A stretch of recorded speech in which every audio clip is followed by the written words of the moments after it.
Well, hello there, tankers of the Blitz universe. I'm Flossie, and no, this is not the E100. This is a complete rip-off imposter E100 called the E10.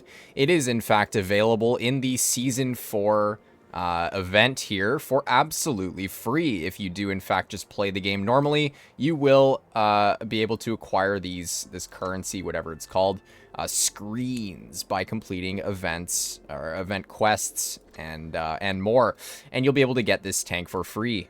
So, what's this tank all about, this imposter E100? Well, let's find out. But first, let's take a look at the tank's stats here. So, if you are fully equipped with this tank, then its top gun deals 400 damage on its standard shells, 340 on the premium, and 500 on the HE. That's a pretty juicy HE alpha. It does have 6 degrees of gun depression, and its average pen is pretty solid at 184 on the standard, 237 on the premium, and 81 on the HE. That HE pen's actually pretty nice. In terms of its gun handling, well, it's like the E100 in that it has pretty bad gun handling. Its aim time is 4.7 seconds, and its dispersion is 0.346 while using refined guns. So yeah, that's not all that great. This tank also has pretty average mobility for a super heavy at 32 forwards and 13 in reverse. So yeah, that reverse speed is kind of bad, but I mean, oh well, it's super heavy. What do you expect? In terms of the armor profile, this thing has really good armor from what I have seen. It has about 250 millimeters of armor when you are using its gun depression and you're staring straight at someone. But because this is, of course, an imposter version of the E100, you want to be angling it like an E100. So if you do angle the turret, you can get it up to like 260, 270 thick. It seems pretty strong, and it also seems like it can side scrape similar to the E100, as its side armor seems to be quite solid. So let's get into some live gameplay and see what we can do in this fake E100 here. We are finally in our first battle in the E10 on Dynasty. That took a hot minute to load in, oh my goodness. And yeah, we'll see what we can do. Honestly, now that I'm looking at this thing in game, this gun should have done more alpha damage. Like 400 seems kind of mid for it's the same gun as the E100. Like, look at how big it is. It needs to have more chonky alpha damage, in my opinion. Especially with tanks like the Smasher running around. But anyways, besides that, we'll see what we can do. This is a very good map for a super heavy like this tank. And hopefully we will be able to showcase the lovely armor that this thing has. Yeah. Anyways, I'll be making my way towards heavy side in this here battle. Hopefully the enemy team does the same. And of course, because this is my first battle, we are in the sub 10 battle matchmaker, which means I'll be fighting some pretty bad players, I'm not gonna lie. But we'll see what happens. We'll see how that goes. And up against us, we do see the IS-2 shielded on the enemy team, as well as the Hellcat, who have both made their way over to heavy side. And honestly, I'm going to play very aggressive indeed, because I did just spot another one of their tanks on the other side of the map, so I'm assuming their whole team did not go this way. We at least hit him for 384 before he does die, so that's very good. And this Hellcat is running away now. Oh my gosh, they have an AFK T-29, who's not actually AFK anymore. Oh my gosh. We do get a bounce from him. I don't know what to say about that. Unfortunate that maybe bro had my old graphics card in his computer or something. Man loaded in super late.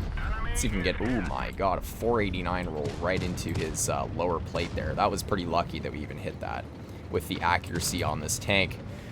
We do have the P-43 Biss in front of us, and we do have the Cromwell. Ooh. Oh my gosh, that was so lucky. I can't believe we hit that. Well, we did, and we did 500 damage, so that's excellent right there. We do have this guy in front of us. Let's see here. Hopefully he rams me.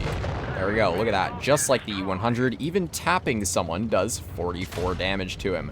Come here, Hellcat. What are you going to do? Oh my god, we just ran him for 92. And there we go. That was a pretty lame HE, but we still did 480 damage to him. And wow, that was like the fastest game in history. We still did 2,500, but like, holy cow, bro. Where did their enemy team go? They just evaporated. A very interesting first battle in this tank. I mean, again, like I said, we are not in the pro matchmaker right now because we do have under 10 battles.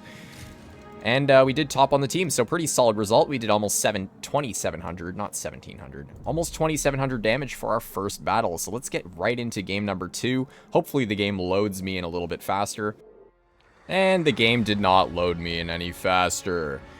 Wow, fun stuff, wargaming. Anyways, we're on Hellas for our second battle. We are top tier once again, up against tier 6s.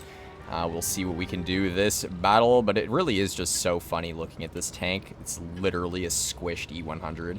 And, I mean, its playstyle represents the E100 quite well as well. Like, you just basically stick with your team and angle your turret, and there you go. You have the gameplay style of this tank. I do also want to say the camo on this thing looks really, really nice. I love the color usage, and, yeah. Overall, I think it's a well-designed tank, and Wargaming did a pretty funny thing with making these 3 vehicles for this season. Anyways, we do have a lot of their team going this side of the map, so in fact, I will angle to this rock here, and we'll see if I can get a pen into the Gravedigger. Unfortunately not, but I am able to angle my tank again to where he can't pen me. So, let's just reload again. We do have quite a long reload in this tank with like 13 seconds, so let's see here. Ooh, we do get another couple bounces from the Gravedigger, and we do pen him back for 340 something. And you know what? My whole team is over here, so I'm going to make a very aggressive play to try and stop this Blastoid from getting blasted out of existence.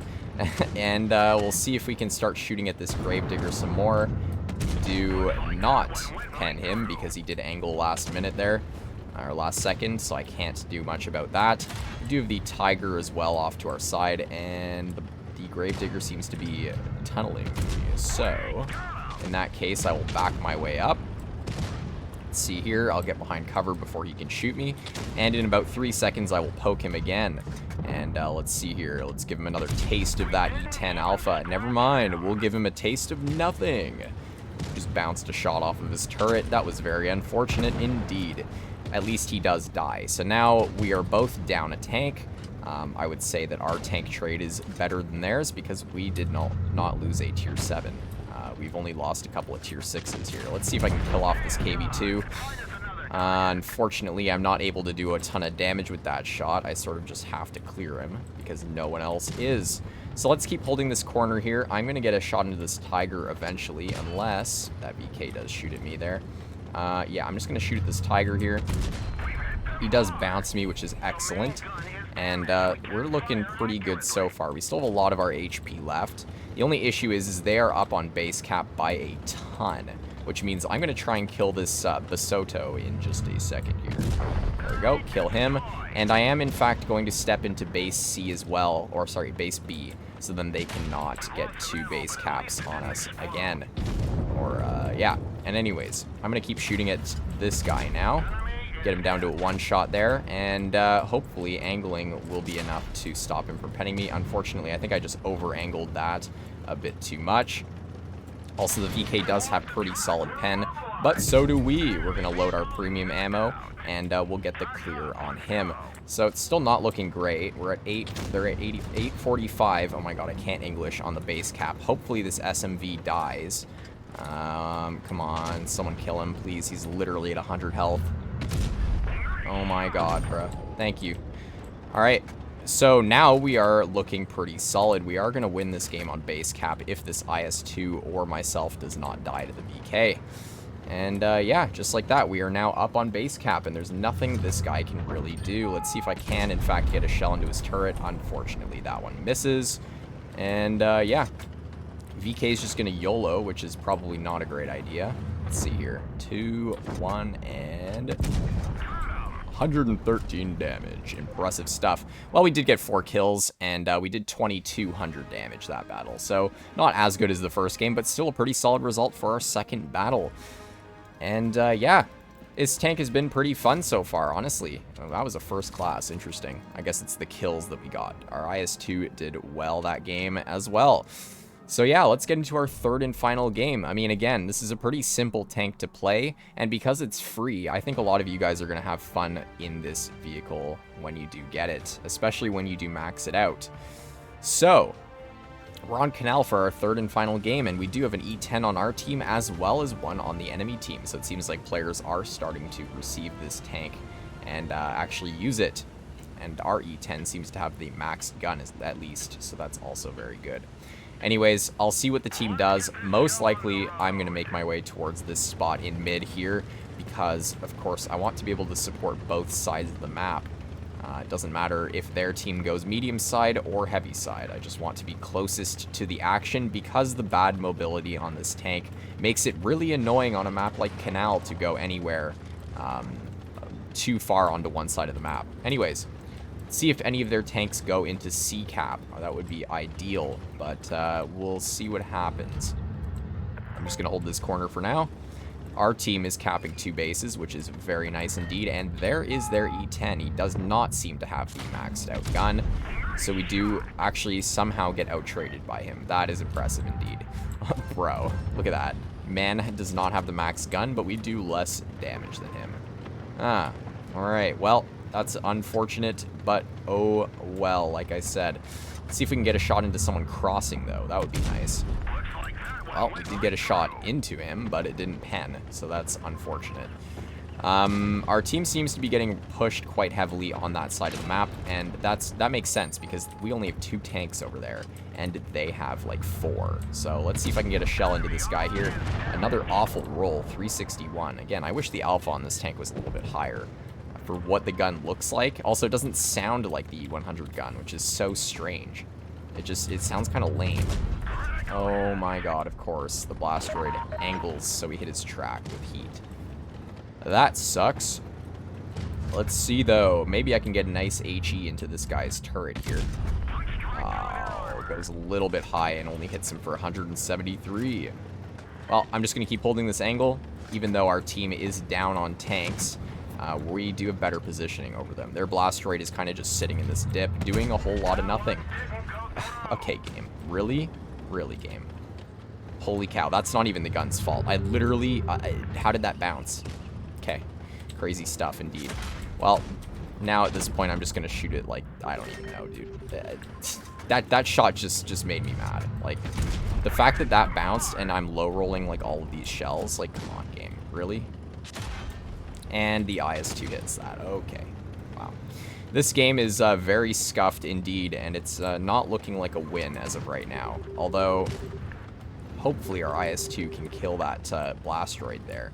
And hopefully we can get a shell into this IS-2 shielded. There we go. We finally do an average roll. Oh my god, bruh. Only took like 5 shells.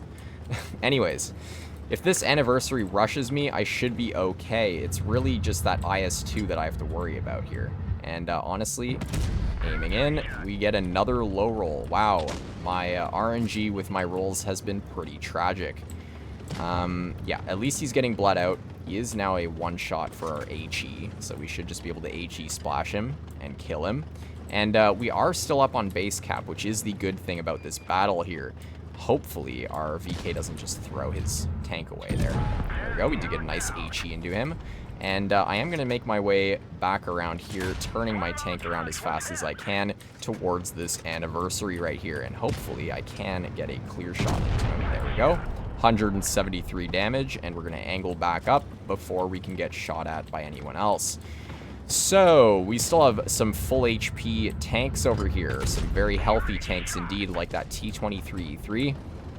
And in terms of who's left on my team, it's me, some dude camping at A in his Helsing, and, yeah, so it's basically just me left. So that's really unfortunate. We do get a nice bounce from that T-25-2, and all I can really do is hold this angle. This is, like, literally the only angle that I can hold where this Helsing can actually sort of shoot at these opponents here. So, yeah, I'm just going to wait here. They can't really pen me at this angle, so I just need this Helsing to help me out, man. Like, come on, bro. What are you doing all the way back there, bro? Help, please. I can't HE him anywhere. That's unfortunate. And we do get penned there. Oh boy. Well, this is not looking good. Let's see if we can ram him. Oh, 146 ram. Not enough to kill him, and our Helsing has literally done nothing to help us whatsoever, but we are up on base cap, and this is literally the easiest win in history. So if this guy screws this up, I'm going to be very salty. And bro was edging us. Literally let that guy bring him down to like a one shot and then finally killed him. Imagine if he lost that. That would have been very sad indeed. Anyways, we dealt a very impressive 3,600 damage that game. Still was only a first class for some reason, but we absolutely did fantastic that battle. And yeah, this tank is really, really, really good. I think it's about equal to the E100 in terms of its tier. Like, so the E100 is very good at tier 10, and this tank is equally as good, but just in tier 7. Anyways, for any of you out there who are not yet subscribed to my channel, we are 100 subs away from 3K. Sub up right now. Let's get it. Yeah. And with that, I will see you in the next one. Bye-bye.